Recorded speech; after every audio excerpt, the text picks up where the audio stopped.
But I think we should play something for Billy Shorten, and because Bill was a major figure in the government response. And I did raise that question about how his rape charge is going at this moment. I thought Three Blind Mice was a children's song. Yeah, that's right. I think it's called Three Blind Rats. Oh, right, sorry. But I was just wondering how the rape charge is going, and we haven't heard much. No, we haven't. And of course, Bill is about to front the Royal Commission to Trade Union Corruption.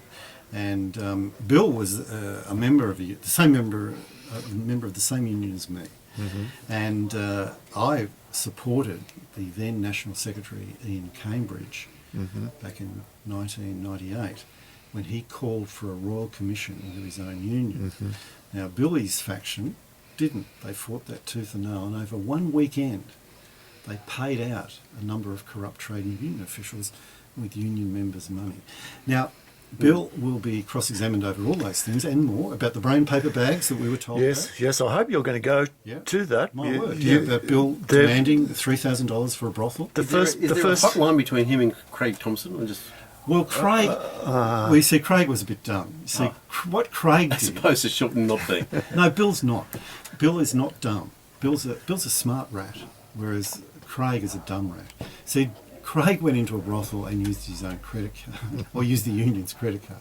Not his own, but the union's credit card. Somebody else used it. And then had to explain how that could be with his signature. And of course, he came up with that wonderful explanation in Parliament, which we heard on the day we were in Parliament, where he tearfully said that his wallet had been stolen and the card had been used by another union official, and that union official had forged his signature.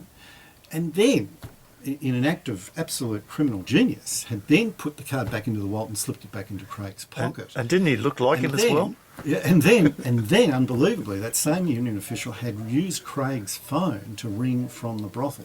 Now, it was a complicated story. This is very plausible. Now, Bill is a bit smarter. He uses cash, right? No cards, no signatures, and just cash.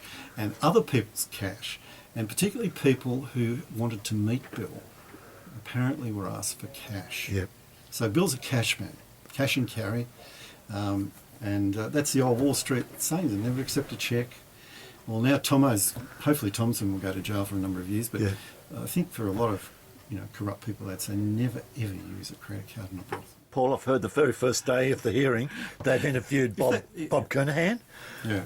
So that's promising. Well, maybe that's a little tip from Struggle Street for all those corrupt politicians and grubs out there who listen into us in order to say, oh, that's defamatory. Look, we can say to you all you rats, don't use a credit card in a brothel. Right? Or use someone else's. Or use someone else's cash. And talk to Billy Shorten about how to do it, because Bill might not. Anyway, we want to play a song for Bill, and in particular, and we do wish him all the best in telling the truth before the Royal Commission. It's quite defamatory, but absolutely. They've got no money. What are they going to do? I've got no money left either, so it doesn't matter anymore. But is he going to go to court and say he's never been in a brothel? Well, the other thing is, he was with Thompson. Exactly. Yeah. Well, you haven't actually said that yet, but he was. We are just... But he got Tomo to use... He was smart enough to get Tomo to use his card with his signature. So Bill stood back and just said, Tomo, you do it. See, I just hope they get nailed. Apparently there's a truckload of documents that Cambridge has been keeping from way back from the 90s. Cambridge actually won the Royal Commission. Right. Ian Cambridge is now Deputy President of the Fair Work Australia. Really good guy. So he was a joint National Secretary of the AWU. So they're apparently really serious about going right into this. I think one of the things we want to talk about today is how this has also destroyed so many more lives that we don't know about. Yes. Well, can we just go on to the pipes, because there's a bit of jargon going around there, but one of the things that seems to have happened is that the pipes investments of Astara seem to have failed because the money wasn't returned. There wasn't any pipe investments by Astara directly. It was only through... through the other entities. Yeah, because through GCSL. Now, GCSL, the principals of GCSL, this is really interesting, were convicted with flavour in 2009 of fraud and racketeering by using pipes arrangements. Well, their job was to do it. And they got convicted, and there's an award against G's. G's. Of the two Gs are 40 million each. I gather they're not visiting the United States these days anymore. No, well, I think Jack Flair was actually wanted in the US at one stage. That's right. So, But you never met Jack. I wish I had. Yeah. We should try and have him on the program. Yeah. If we get Just do a ring in. we'll just ring the Email him. girly bar in Patio. Is there an American with? Is there a guy with long grey hair there? Maybe. You've got to put this. Stuffing $1,000 US bills into women's You've got to put garden. this on air. This is too good. But if we did have talkback, we would ring Jack Flair. Yeah, of course. And we'd ring GCSL. Yeah, of You course. don't have talk back here. No. Is that what you were going on about last week? Yeah. We got a bit of a campaign for talkback. But we'd like to ring Liechtenstein. Yes. Give him a call. I don't know what time it would be over there, but Oh, Jeeves 9 hours would be up. behind. It's only 9 hours behind, that's fine. Jeeves doesn't sleep. yeah. They'd be up. Have you looked in to this song see is- who is behind Jeeves? I don't know, Jeeves, what's that one? Jeeves bought GCSL, the Jeeves Group. But Jeeves the principals were convicted of flouter in 2009. Right. So the In connection America. between flouter and Jeeves is really strong. Flater will never get caught. Well, we'll talk. He's living in a place, he's just living his life. Where does he live? Well, from what we hear, he lives in Pattaya. Send me over there, John. He was in Hong Kong in 2011. Peter and I- He's on the web. He's at that school teaching, telling the kids Peter about and his, I will go about to his Pattaya career, and we'll track how he him started down. from. And all the good times have gone, of course. And we did play especially for Billy Shorty and the other rats. Now, Peter, just getting back to this issue of the pipes arrangements, which are loans in the United States. You only do this in the United States, apparently, I think. That's correct. And they're loans which are made to companies, publicly listed companies. They've got to be publicly listed. And as security for the loan, they contract that you can claim X number of shares to a value of the loan should they be unable to repay, or they might opt to do that. Is that right? That's correct. So you lend money and they pay back in shares. Yeah, look, they'll pay back in shares, which can be, that's the idea about it's transferred into cash pretty quickly. Yep. So let's just take a simple example where a company needs $1 million, and they need $1 million for 6 months.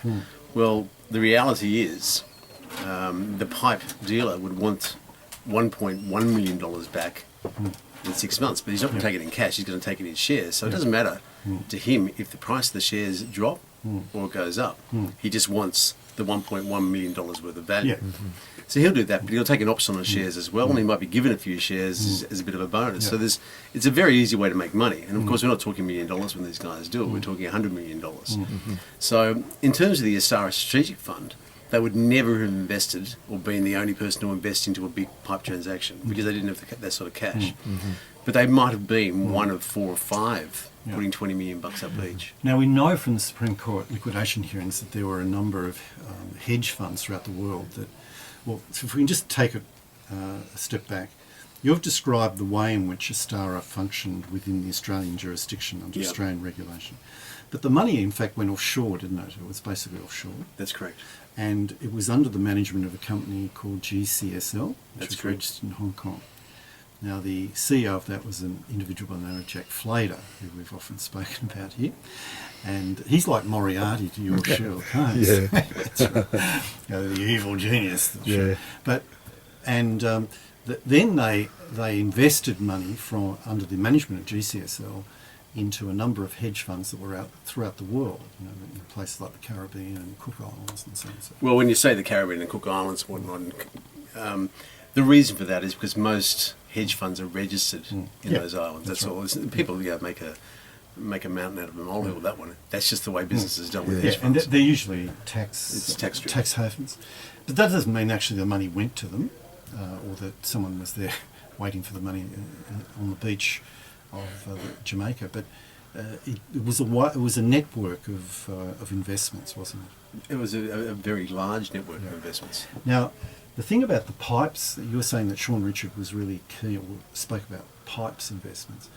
Some people say that some of the Astara directed capital ended up in pipes arrangements in the United States. What do you think about that? Well, it should have. Should have, okay. Whether it did or not, Yeah. I can't tell you that. No. I was told that it did. Yeah. But then again, when I look at a bank account and I've got $82 million sitting in a bank account in the Star, I'm thinking, well, a lot of it has been invested at the moment. I've got the statement in front of me. It says $82 million sitting in the bank account at the moment. Is it possible, in retrospect, looking back at it, that it was a Ponzi scheme, and in fact, the dividend that was being paid out was coming out of the incoming capital?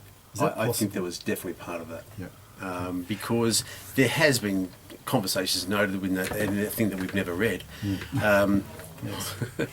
that there was, every time that Jack would ask money, Sean would ask for money back. So in reality, you've got to think that there must be a Ponzi scheme of some description.